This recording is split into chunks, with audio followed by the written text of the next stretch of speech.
السلام علیکم دوستو، ویڈیو دیکھنے سے پہلے ہمارے اس چینل کو سبسکرائب کر لیں، نیچے موجود بیل آئیکن کو ضرور کلک کر لیں تاکہ ہمارے آنے والی تمام ویڈیو آپ کو بر وقت مل سکیں۔ ملک شاور کے رویے نے شاہ ایمرک کو بھی تلخ رویہ اپنانے پر مجبور کر دیا۔ ملک شاور دمشقی لشکر کی آمد کی خبر نے تمہیں خوش فہمی میں مبتلا کر دیا۔ ہم تمہارے پڑوسی ہونے کے ناطے دوڑ کر تمہاری مدد کو پہنچ سکتے ہیں۔ دمشقی لشکر پر کیوں اس قدر اتراتے ہو؟ اس مرتبہ وہ جان چھڑا کر بھاگ نہیں سکے گا، برکیف نقصان ہر حال میں تمہارا اور مصر کا ہی ہوگا۔ ملک شاور بڑی پھرتی کے ساتھ گھوڑے پر سوار ہوا۔ شاہ ایمرک میں اجازت چاہتا ہوں، میں نے آپ کو بر وقت مطلع کر دیا تاکہ آپ دہائی نہ دیں۔ ملک شاور بدعہد ہے۔ شاہ ایمرک غصے میں آگ بگولا ہوتے ہوئے بولا، ملک شاور اپنے انجام سے ڈرو۔ شاہ نے سلسلہ کلام جاری رکھتے ہوئے کہا، تم بدعہدی اور بدنیتی میں اپنی مثال آپ ہو۔ ہم تمہیں بخوبی جان چکے ہیں اور اہل دمشق بھی تمہاری کالی کرتوتوں سے واقف ہیں۔ اگر دمشقی ایک مرتبہ پھر مصر پر اپنا تسلط جما بیٹھے تو پھر دنیا کی کوئی طاقت ان کے تسلط کا خاتمہ نہیں کر سکے گی۔ ملک شاور گرجا، شاہ ایمرک آپ کو میری توہین کرنے کا کوئی حق نہیں پہنچتا۔ شاہ ایمرک تحش کے عالم میں کانپنے لگا۔ توہین عزت دار کی ہوتی ہے، جس کی کوئی عزت نہ ہو اس کی توہین کیسی؟ ہم نے تم پر رحم کھاتے ہوئے تمہاری درخواست قبول کرتے ہوئے قاہرہ کو نیست و نابود ہونے سے محفوظ رکھا، وگرنہ فسادت کو نظر آتش کرنے کا جس کھیل کی ابتدا تم نے کی تھی، ہم قاہرہ میں اس کھیل کی انتہا کر سکتے تھے۔ ملک شاور نے شاہ ایمرک کو آئینہ دکھاتے ہوئے کہا، آپ کے لشکر نے بلیس کے نہتے شہریوں کو تحقیق کیا۔ ہاں، ہم نے قتل و غارت کا کھیل کھیلا۔ ذرا حالات کو ہمارے حق میں سازگار ہونے دو، ہم قاہرہ میں بھی وہی کھیل کھیلیں گے۔ اس وقت تو ہم قاہرہ کے حال پر رحم کھائے جا رہے ہیں، لیکن بہت جلد ہماری واپسی ہوگی، تب ہم قاہرہ کو اس طور نظر آتش کریں گے، وہ عبرت کا نشان بنے گا۔ ملک شاور، اس وقت تم ہمارے غیظ و غضب سے بچ نہ سکو گے۔ تمہارے جیسے مفاد پرست، بدعہد، بدنیت، احسان فرموش اور منافق شخص کو ہم کیف کردار تک پہنچا کر ہی دم لیں گے۔ ملک شاور کے کان پر جوں تک نہ لگی۔ اس نے شاہ ایمرک کی باتوں کو ایک کان سے سنی، دوسرے کان سے نکال دی اور اپنے گھوڑے کو موڑا اور واپسی کے لیے روانہ ہو گیا۔ اگرچہ تیش نے شاہ ایمرک کو دیوانہ کر دیا، لیکن اس نے تیش کے عالم میں مسلط کا دامن ہاتھ سے نہ چھوڑا۔ اس کے پاس قرار واقعی تعداد میں لشکر موجود تھا، وہ قاہرہ میں لوٹ مار کا بازار گرم کر سکتا تھا۔ ملک شاور کی گستاخی کی اسے قرار واقعی سزا دے سکتا تھا، لیکن وہ کوئی بھی کارروائی کرنے سے باز رہا۔ اس نے ملک شاور کے تیور کو بھانپتے ہوئے یہ اندازہ لگا لیا تھا، ملک شاور دمشقی لشکر کے ساتھ رابطے میں تھا اور مصری عوام بھی دمشقی لشکر کی حمایت میں تھی، لہٰذا اگر وہ قاہرہ میں کوئی کارروائی کرے گا یا ملک شاور کو قتل کروائے گا تو وہ شدید مسائل کا شکار ہو سکتا ہے۔ شاہ ایمرک کا ذہن سوچوں کی اماجگاہ بنا ہوا تھا، وہ اپنی سوچوں میں غرق تھا۔ قاہرہ سے کوچ کرتے ہوئے اپنے لشکر کے ہمراہ دمشقی لشکر سے دو ہاتھ کرنے کے لیے روانہ ہو گیا۔ اس وقت تک شیرکو کافی آگے تک پیش قدمی کر چکا اور اس نے ایک وسیع میدان میں پڑاؤ ڈال رکھا تھا۔ دمشقی لشکر خیرات میں گرا ہوا تھا، اسے ہر جانب حملے کا خطرے کا سامنا تھا، اس لیے وہ ہر لمحے حالت جنگ میں رہتا اور کسی بھی جانب سے حملہ آور ہونے والوں کے ساتھ مقابلہ کرنے کے لیے چوکس اور چکنا رہتا تھا۔ ادھر شاہ ایمرک نے بھر رفتاری پیش قدمی کی اور بڑی سرعت کے ساتھ آگے بڑھتا ہوا دمشقی لشکر کے سامنے پہنچ گیا اور وہیں پر پڑاؤ ڈال کر خیمہ زن ہو گیا۔ واضح رہے، دمشقی اور شاہ ایمرک کے لشکر کے درمیان اس میدان میں جو خونی مارکہ رائی ہوئی، اس کا حوال کسی بھی تاریخ نویس نے قلم بند نہیں کیا۔ جہاں تک مسلمان تاریخ نویسوں کا تعلق ہے، انہوں نے تحریر کیا دمشقی لشکر نے شیرکو کے سپہ سالاری میں یروشلم کے لشکر کے ساتھ ایک خونریز اور زبردست مارکہ رائی کے بعد انہیں اس طور پر مکمل شکست دوچار کیا۔ اس شکست کے بعد انہیں مصر میں کسی بھی جگہ اپنے قدم چکانے میں ناکامی ہوئی اور مصر کی سرزمین ان کے لیے تنگ ہوگی۔ ان کے دل میں مصر پر مکمل طور پر عیسائی تسلط کی جو خواہش مچل رہی تھی وہ دھری کی دھری رہ گئی۔ عیسائی لشکر کی ہزیمت اٹھانے کے بعد ایسا پسپا ہوئے، انہوں نے یروشلم پہنچ کر سکون کا سانس لیا۔ جہاں تک مغرب تاریخ نویسوں کا سوال ہے تو وہ اپنے تعصب میں اپنی مثال آپ ہے۔ اگرچہ مسلم تاریخ نویس شیرکو اور شاہ ایمرک کے لشکر کے درمیان ایک زبردست خونی مارکہ کا تذکرہ کرتے ہیں اور اس مارکے میں شاہ ایمرک کی عبرتناک شکست پر بھی روشنی ڈالتے ہیں، لیکن انگریز تاریخ نویس اس جنگ کو سرے سے گول کر گئے اور محض یہ تذکرہ پیش کرتے ہیں۔ شاہ امرک نے قاہرہ کے قرب جوار میں بقایا 5 لاکھ اشرفیوں کی وصولی کے لیے اپنے لشکر کے ہمراہ پڑاؤ ڈالے ہوئے تھا۔ اسی اثناء میں دمشقی لشکر دمشق میں وارد ہوا اور مصری لشکر نے ان سے اتحاد و الحاق کر لیا، اور شاہ امرک جو بقایا اشرفیوں کی وصولی کے لیے وہاں پر خیمہ زن تھا، وہ دمشق اور مصر کی متحدہ فوج کے خوف سے رائے فرار اختیار کر اس تحریر سے اس امر کو اجاگر کرنے کی کوشش کی گئی۔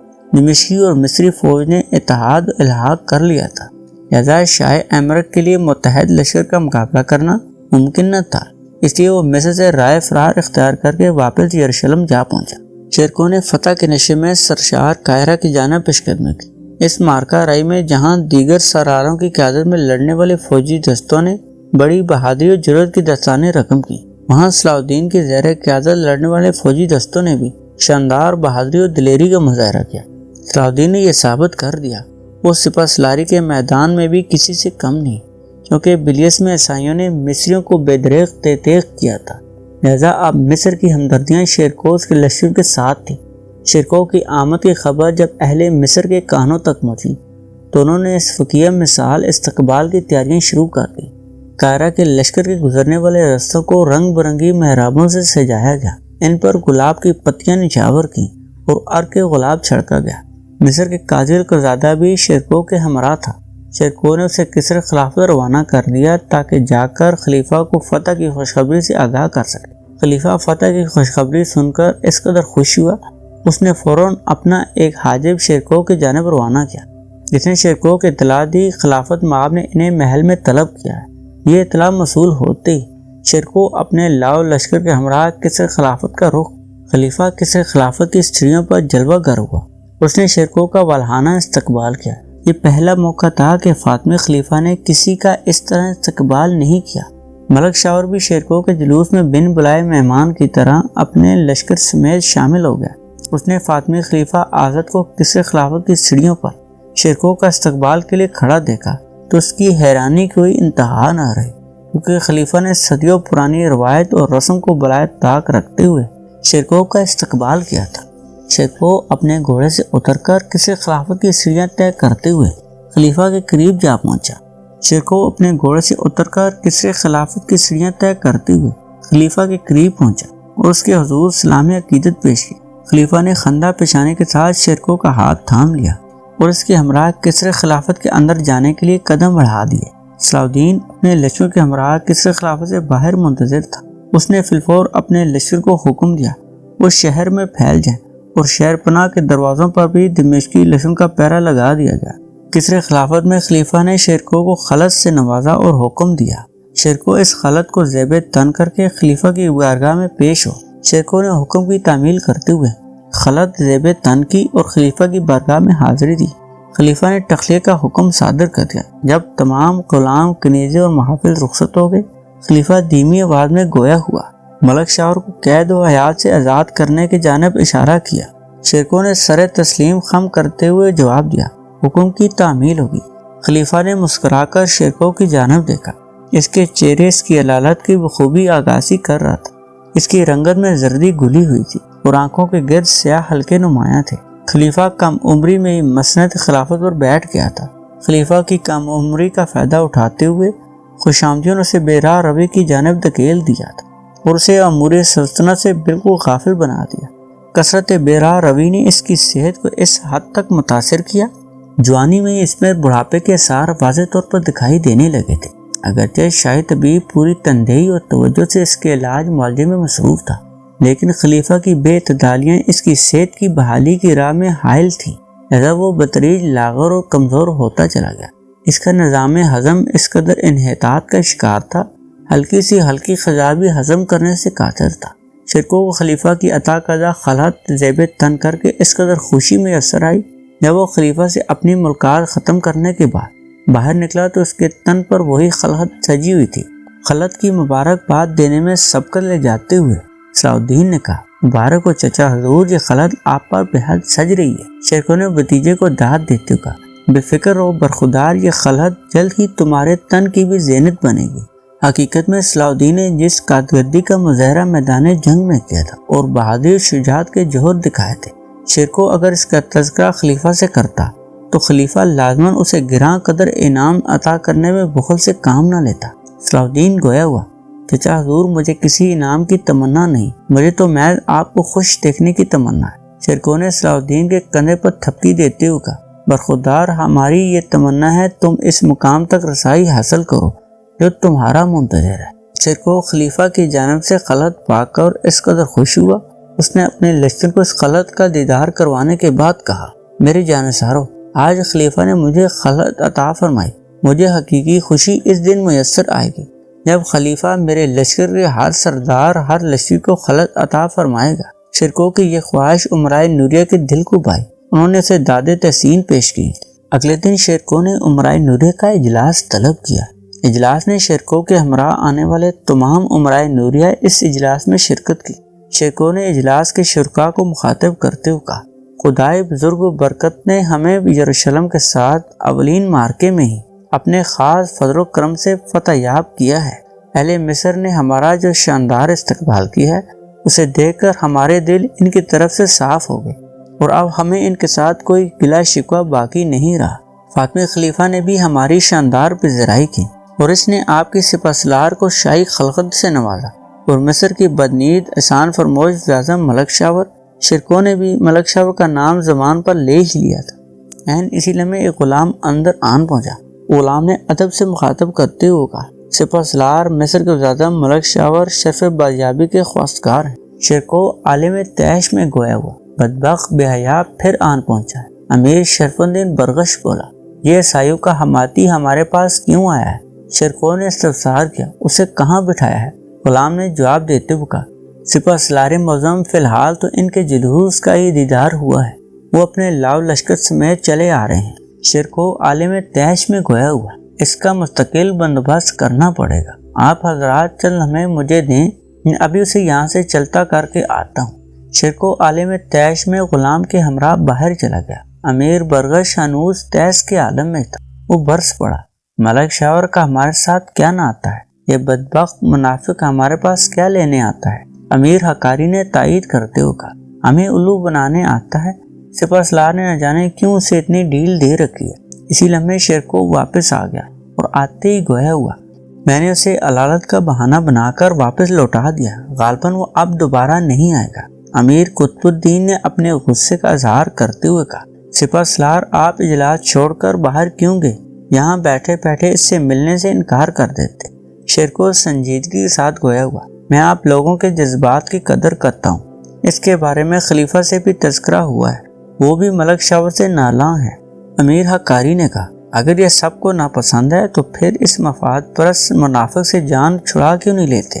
شیرکو نے اپنی نشست سنبھالتے ہوئے کہا، تمام حالات سلطان معظم کے علم میں لا چکے ہیں۔ شیرکو نے سلسلہ کلام جاری رکھتے ہوئے کہا، میں نے ملک شاور کی خرافات کا خصوصی تذکرہ کیا ہے، سلطان معظم کی اجازت حاصل ہونے کے بعد اس کا بندوبست کیا جائے گا۔ امیر عناد اللہ باروکی نے مطلب کی بات کی طرف آتے ہوئے کہا، سپاسالار ہمارا اجلاس کیوں طلب کیا تھا؟ شیرکو نے جواب دیا، ملک شاور کے بارے میں ہی بات کرنی تھی، اس کا اپنے لاؤ لشکر کے ساتھ آزادانہ پھرنا ٹھیک نہیں، آج منہ اٹھا کر ہمارے پڑاؤ پر بھی آن پہنچا ہے۔ میں نے اس کے ساتھ جو رویہ اپنایا ہے، اگر اس میں غیرت رتی برابر بھی ہوئی تو سمجھ جائے گا، لیکن ملک شاور میں غیرت نام کی کوئی چیز موجود نہ تھی۔ وہ تقریباً روزانہ ہی اپنے لاؤ لشکر کے ساتھ نعرے بجاتا ہوا دمشقی لشکر کے پڑاؤ پر دمشقی سپاسالار سے ملاقات کرنے کے لیے حاضر ہو جاتا اور وقت ضائع کرتا رہتا۔ اگرچہ شیرکو اس کے وتیرے سے عاجز آ چکا تھا، لیکن وہ اسے مسلسل ٹالتا جا رہا تھا۔ در حقیقت وہ دمشق سے جواب کے انتظار میں مصروف تھا۔ بالآخر دمشق سے قاصد کی آمد ہوئی۔ شیرکو صلاح الدین اور دیگر سردار امراء کو داد تحسین پیش کی گئی، لیکن ملک شاہ اور خلیفہ کے والد سے کوئی احکامات جاری نہ کیے گئے تھے۔ لہذا شیرکو نے یہ نتیجہ اخذ کیا، سلطان مصر کے معاملات میں مداخلت نہیں کرنا چاہتے اور اس کی خواہش ہے شیرکو یہ معاملات اپنے طور پر حل کرے۔ اہل مصر کو شیرکو سے والہانہ محبت ہو گئی تھی اور اس کی محبت میں بچھے جاتے تھے۔ وہ شیرکو دمشقی لشکر کو اپنا خیرخواہ اور نجات دہندہ تصور کرتے تھے۔ شیرکو جب بھی باہر نکلتا، قاہرہ کی عوام اسے اپنے حصار میں لے لیتے۔ وہ جلوس کی شکل میں اس کے ہمراہ چلنے لگے۔ اس جلوس میں اچھے برے دوست دشمن سبھی شامل ہوتے۔ قاہرہ کی عوام کی اکثریت شیرکو پر اپنی جان نثار کرنا اپنا اولین فرض تصور کرتی تھی، لیکن ملک شاور کی رسی ابھی دراز تھی اور شاہ ایمرک سے بھی رابطے میں تھا۔ ملک شاور عجیب بے تکا شخص تھا۔ جب عیسائی قاہرہ پر اپنا تسلط قائم کرنے کی کوشش کرتے، وہ دمشقی لشکر کی مدد کے لیے پکارتا۔ جب دمشقی لشکر قاہرہ آ جاتا تو عیسائیوں کے ساتھ پیار کی پینگیں بڑھانے لگے اور ان کے ساتھ راز و نیاز شروع کر دیتا۔ اگرچہ وہ شاہ ایمرک کی شکست پر خوش تھا، لیکن اس کی خوش فہمی محض اس حقیقت تک محدود تھی کہ عیسائی قاہرہ کی اینٹ سے اینٹ نہ بجا سکے۔ وہ عیسائیوں کے خوف سے بے نیاز ہو چکا تھا۔ ملک شاور دمشقیوں کو بھی اچھی نگاہ سے نہ دیکھتا تھا۔ شیرکو کا مصر میں جو قیام طویل ہوتا جا رہا تھا، تو ملک شاور کی خدشات میں بھی اضافہ ہوتا چلا جا رہا تھا۔ یہ اس روز کا ذکر ہے جس روز شیرکو امام شافعی کے مزار پر فاتح خوانی کے لیے جا رہا تھا۔ جلوس میں سے کسی نے شیرکو کے انتہائی قریب پہنچے ہوئے اسے اپنے خنجر کے حملے کا نشانہ بنایا۔ یہ سراسر ایک قاتلانہ حملہ تھا۔ شیرکو کے محافظ دستے نے حملہ آور کو اپنی گرفت میں لے لیا۔ اس سے باز پرس کے نتیجے میں بھید کھلا وہ ملک شاور کا آدمی ہے۔ جب یہ بات ملک شاور تک پہنچی تو وہ روتا پیٹتا ہوا شیرکو کے در پر حاضر ہوا۔ اس واقعے پر لا علمی کا اظہار کرتے ہوئے شیرکو سے معافی تلافی کر کے اس کے غصے کو ٹھنڈا کرنے میں کامیاب ہو گیا، لیکن شیرکو اس کی طرف سے محتاط ہو گیا تھا۔ بالآخر وہ دن بھی آن پہنچا جب شیرکو حتمی طور پر یقین دہانی حاصل ہو گئی۔ ملک شاور بظاہر اس کے ساتھ اپنی خوشامد اور چاپلوسی کے پاپڑ بیلتا ہے، اندرون خانہ اس کا جانی دشمن ہے اور اسے اپنے رستے سے ہٹانے کی سرتور کوشش میں مصروف ہے۔ واقعہ کچھ اس طرح پیش آیا۔ قاہرہ کے ایک شخص نے شیرکو سے ملاقات کرنے کے لیے اصرار کیا۔ شیرکو اب محتاط انداز اختیار کر چکا تھا۔ اس نے دارالوزارت میں اپنے مخبر تعینات کر رکھے تھے۔ اس ملاقاتی کو سخت نگرانی میں شیرکو کے سامنے پیش کیا گیا۔ شیرکو اس ملاقاتی کو دیکھ کر مسکرایا۔ در حقیقت وہ ملاقاتی شیرکو کا مخبر تھا جو 100% مصری رنگ میں رنگا ہوا تھا۔ شیرکو نے محافظ کو رخصت کرنے کے بعد استفسار کیا، سرتاج بتاؤ کیا خبر لے کے آئے ہو؟ اس وقت حاضر ہونے کی کیوں ضرورت محسوس ہوئی؟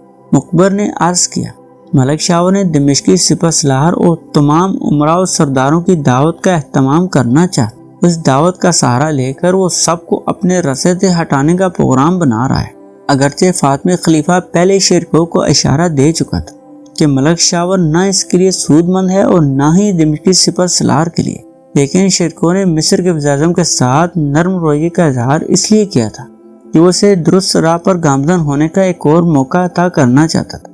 لیکن اب مخبر نے جو انکشاف کیا تھا اس کے بعد کسی قسم کی رعایت کی کوئی گنجائش موجود نہ تھی۔ شیرکو اب بھی اس کے انتظار میں مصروف تھا۔